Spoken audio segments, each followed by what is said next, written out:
Hello everyone. In this lecture, we are going to see what are the different methods of electrical heating.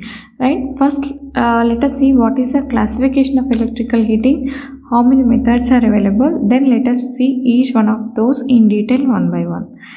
Okay.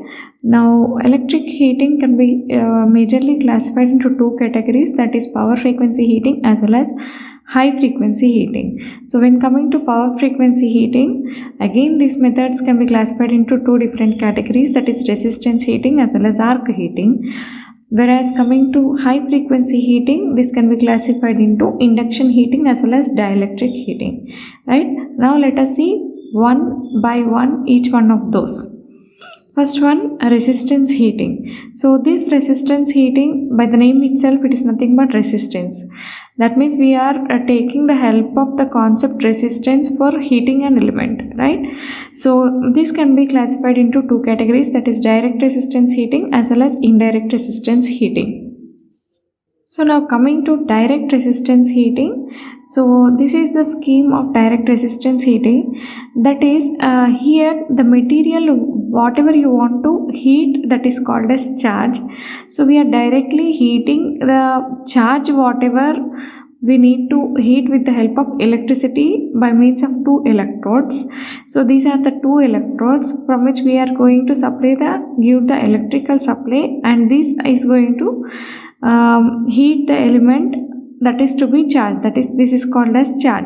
So this charge may be either in form of small solid pieces or liquid, right? So in order to avoid the short circuit between these electrodes as well as this charge to be heated, again a small powdered material of high resistance is sprinkled over this material to be heated, that is charged to be heated, in order to avoid the short circuit, right? So this for these two electrodes we can take either the AC supply or the DC supply, right? So in case of DC, two electrodes will be there, and in case of three-phase supply, three electrodes are necessary, right? So by using this, if you see, there is no control over the amount of heat, right? Whatever the electrical supply you are giving, we are directly heating the element to be charged to be heated, right? So here we cannot say that we cannot control the temperature, right? We cannot some amount of electrical supply is given in order to heat this material, that's all. But there is no automatic control of amount to be heated in this kind of method, that is direct resistance heating method. Also we can tell that the amount of electricity passed is directly heating the element. There is no intermediary between the charge to be heated and the electrical supply. We can tell that it has a high efficiency, that is, this is highly efficient method of heating, right? High efficiency, right? So one more point what we have discussed, it is nothing but the amount of heat produced, how much temperature this charge to be heated is uncontrollable. Why? Because the only thing that we can do is give electrical supply, but we cannot control how much amount of heat is to be produced here. So we can say that automatic temperature control cannot be possible, right? Automatic temperature control is not possible in this method. What is this method? Direct resistance heating method, right? So coming to the applications of direct resistance heating, the most common application of this method is salt bath furnace. So the scheme of salt bath furnace is similar to this one as a common methodology explained before. That is, here the charge to be heated will be a molten salt, right? Will be in the form of molten salt, that will be like NaCl. It will be a salt given in a furnace. This is a furnace, right? This will be a highly insulated material, so it cannot what we can say, it cannot transfer the amount of heat. So whatever the amount of heat produced will be within this furnace itself, right? So as we are heating the amount of the molten salt with the help of electrodes. So now the charge here will be what? Molten salt, like NaCl. So as we are heating the amount of salt here, it is called salt bath. As we are doing it in the furnace, closed enclosed thing, highly insulated material, so this is called as salt bath furnace. So the application of salt bath furnace comes like for tempering, quenching and hardening of steel materials. This salt bath furnace is used, right? In case of salt bath furnace, the supply used is AC supply. So the question here may arise like, why can't we go for DC supply?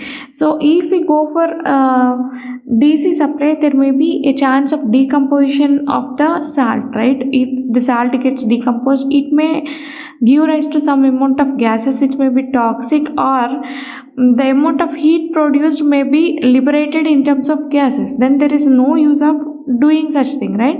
So if if AC is used, there will be the liberation of gases will be minimum, as well as the electrolysis of salt, we can tell, right? Exact word is electrolysis.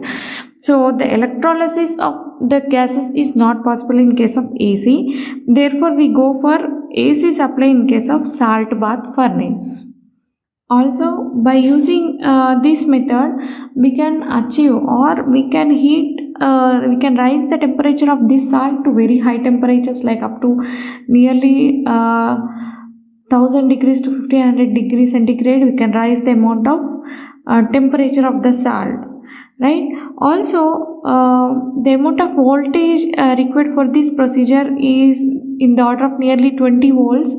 So therefore, to achieve such amount of voltage, a tap changing transformer will be used in case of a salt bath furnace. So this is about salt bath furnace, right?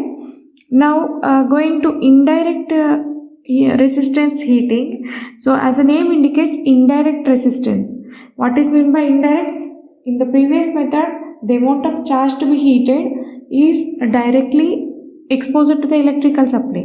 But here what happens is, if you observe the picture, it is given that a heating element is given here, right? Directly a resistance is given to which we are giving the electrical supply, and it is placed in a enclosed chamber, right? This is the enclosed chamber. If you see, there is no connection to this heating element with the charge to be heated, right?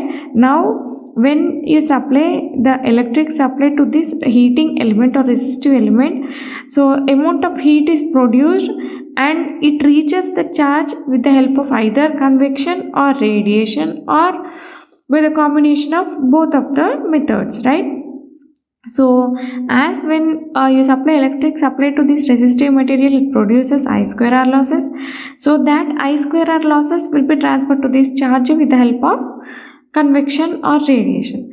So if you see that the amount of heat is produced by radiation or convection, so there is no irregular transfer of heat produced, right?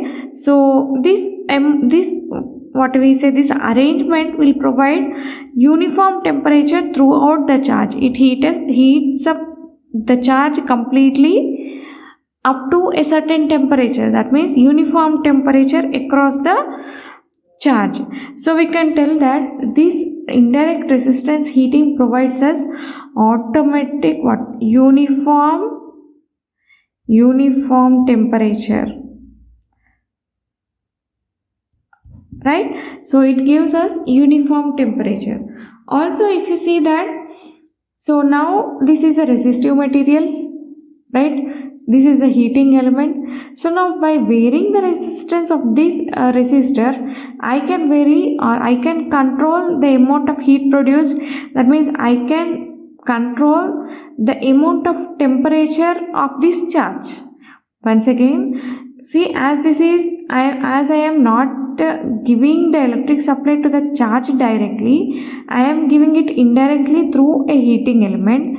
Now if I control the amount of heat produced by this heating element, then it can be said that the amount of temperature to which this charge is heated up is controlled, right? So how can we achieve it?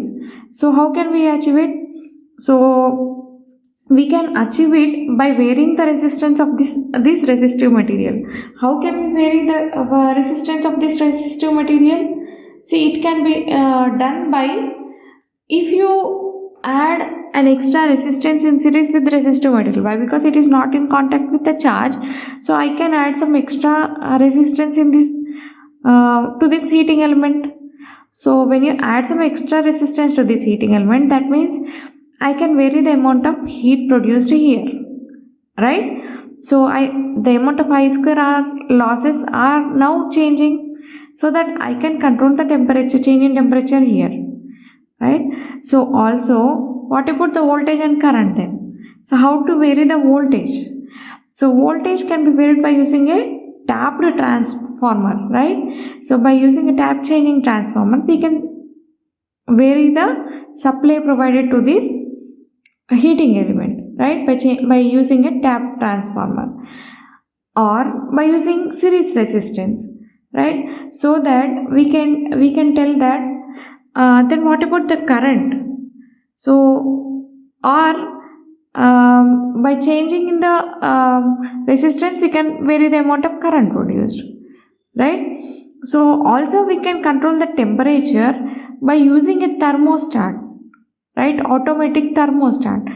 So when we set the thermostat such that after reaching certain temperature, put off, right? So it automatically switches off the circuit as soon as the temperature rises or fall according to the adjusted value. So these are the different methods by which we can vary the temperature of the charge in indirect resistance heating. So we can tell that here automatic temperature control is possible,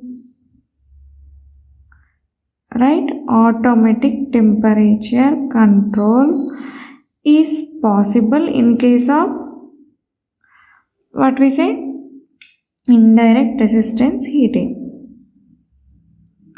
So here automatic temperature control is not possible, right? So next, coming to the applications of this indirect resistance heating.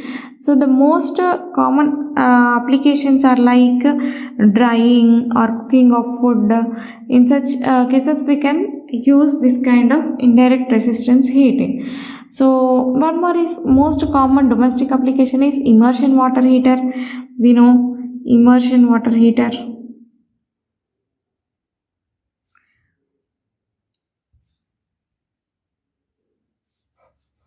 So what about this immersion water heater, in which we know that immersion water heater is nothing but some amount of resistance coil which will be placed in a ceramic material. So the outermost material is what? Ceramic material, in which the resistance is wound up to a certain extent and is placed in the ceramic material, right? So out of what that resistance material is made up of? So that will be coated with nichrome coil. That will be a nichrome coil, right? Nichrome or nichrome, whatever you. So this nichrome wire coated with magnesium oxide. So why this magnesium oxide? What is the main function of this magnesium oxide? So it is nothing but this magnesium oxide prevents the oxidation of element which heats up the water. So what is the concept here?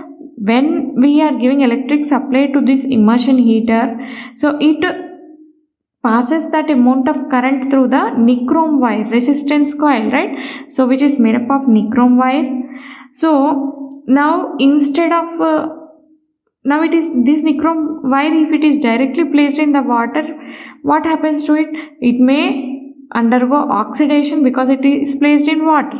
So hydrogen molecules can come up directly. So due to prevent this oxidation of nichrome wire, what we do, upon that nichrome wire or resistive coil, we coat magnesium oxide. So this magnesium oxide prevents that nichrome wire to undergo oxidation due to immersion of it in the water, right? So this achieves the heating of water.